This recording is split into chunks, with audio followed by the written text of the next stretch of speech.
BBC Radio Guernsey.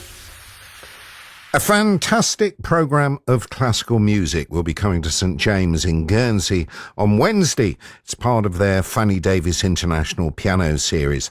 They've been inviting pianists from around the world to the island to perform and teach local piano students for the past few months. Rodolfo Faistauer is a Brazilian pianist and he'll be taking the stage on Wednesday. I caught up with Rodolfo, asked him how he decides what songs to include in a programme.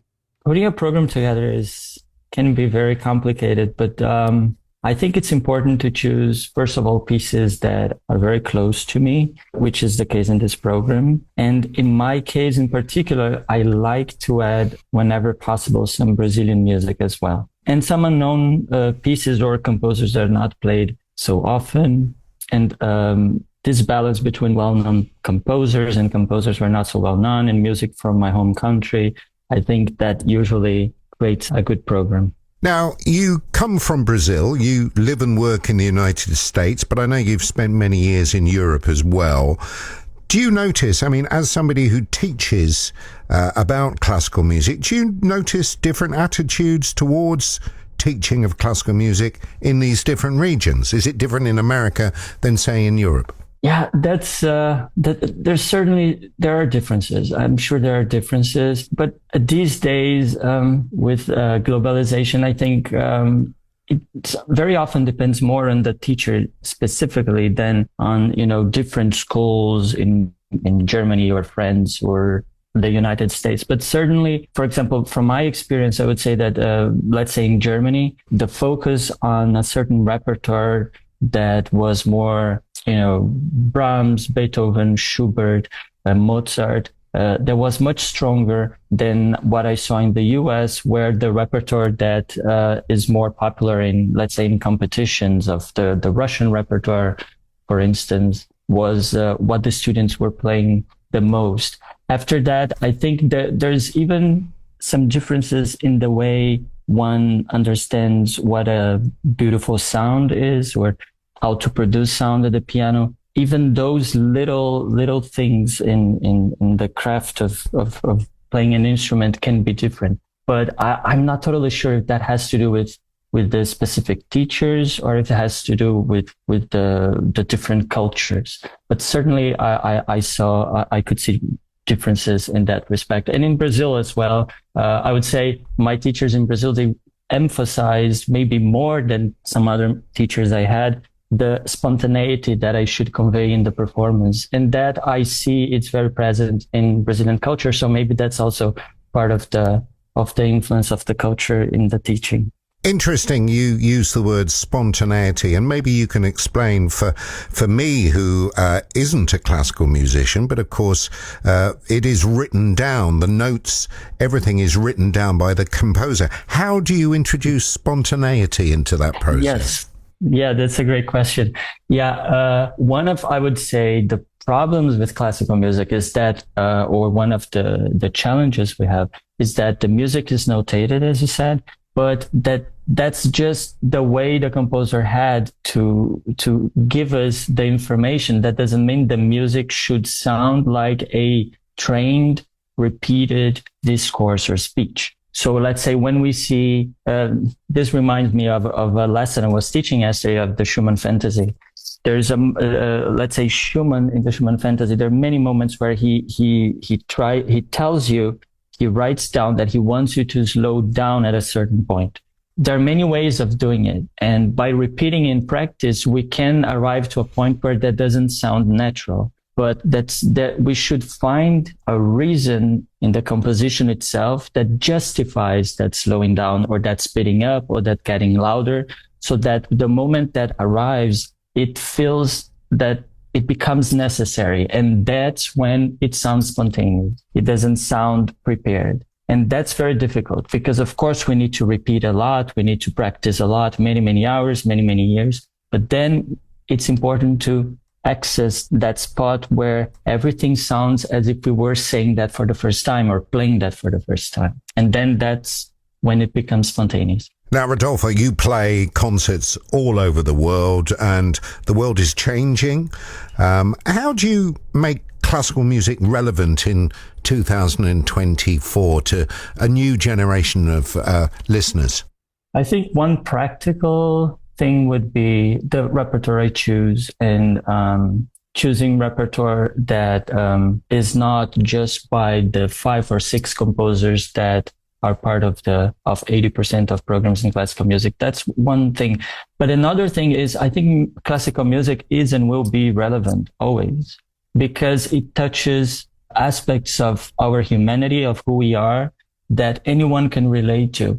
Maybe what we need sometimes is a bridge to let people know or realize or help them see that the music we play is about human beings like us. It has nothing to do with many of the traditions that were created around this music throughout the years. The music is direct. It talks about all the sufferings and the joys that all of us can relate to, and that's why it is relevant. It helps us access all of those emotions. So I believe that if someone doesn't see the relevance of classical music, they just need some help to connect to that. And then I wouldn't see a reason for it not to be relevant. That's visiting pianist Rodolfo Faistauer there, and we'll hear more from him right after this from Steve Harley and Cockney Rebel.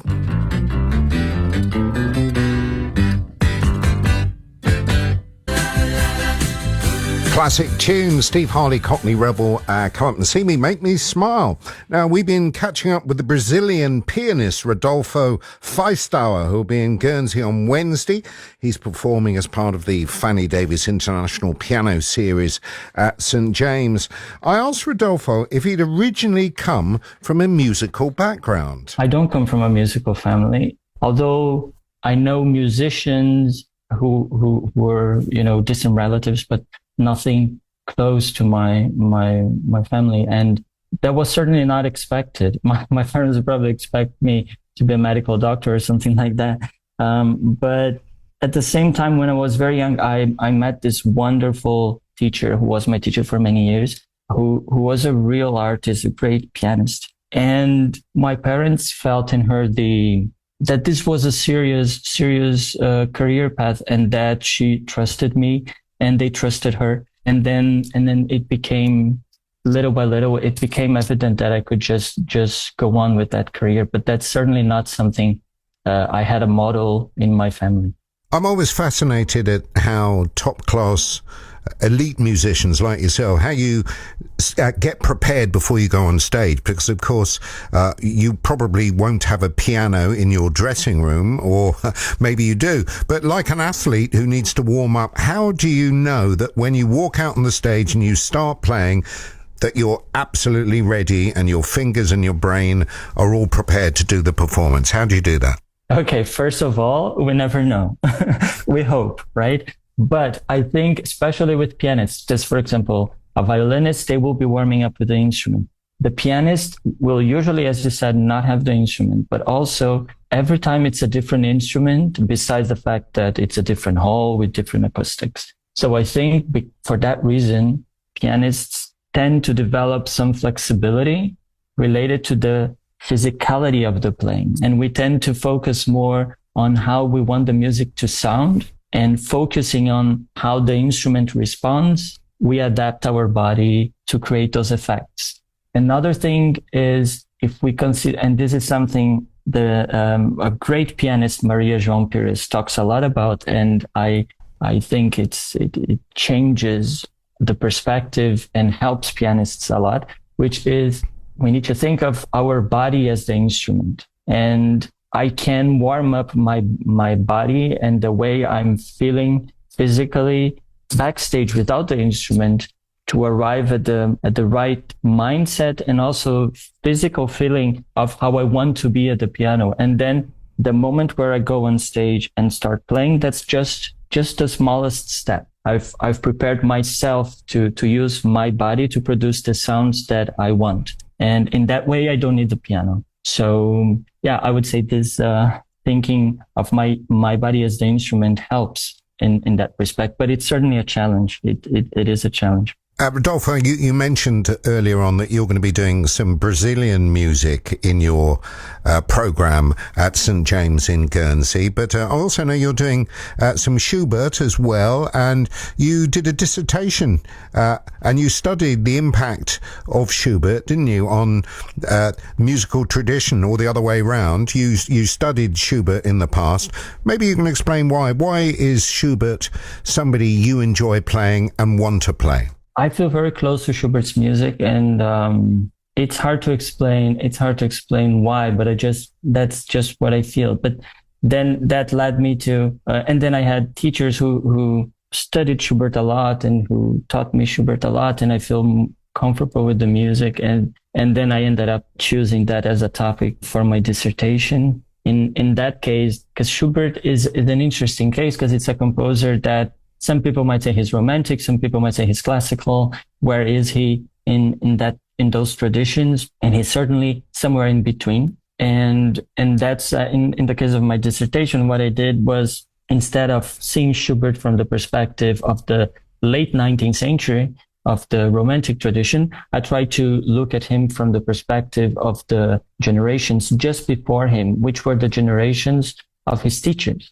and try to understand where he came from. Because all the changes he made in music that led to Romanticism, they were the consequence, not the starting point. So I wanted to see how someone from his time with a classical perspective would see his music, so that I could be more sensitive to all the innovations that he made. But yeah, it's a music that is very close to me, and it has a certain simplicity, directness. All the emotions are there, from the most delicate to the most violent. Especially in the sonata I'm playing, the second movement, there is a crazy moment in the middle that sounds almost like, total chaos, and that's totally unexpected for the music of that time, 1828, and that's part of what makes Schubert so special. Well, thanks for speaking to us today, Rodolfo. I know that currently you're on the west coast of the United States, and you'll be over in Guernsey next week, playing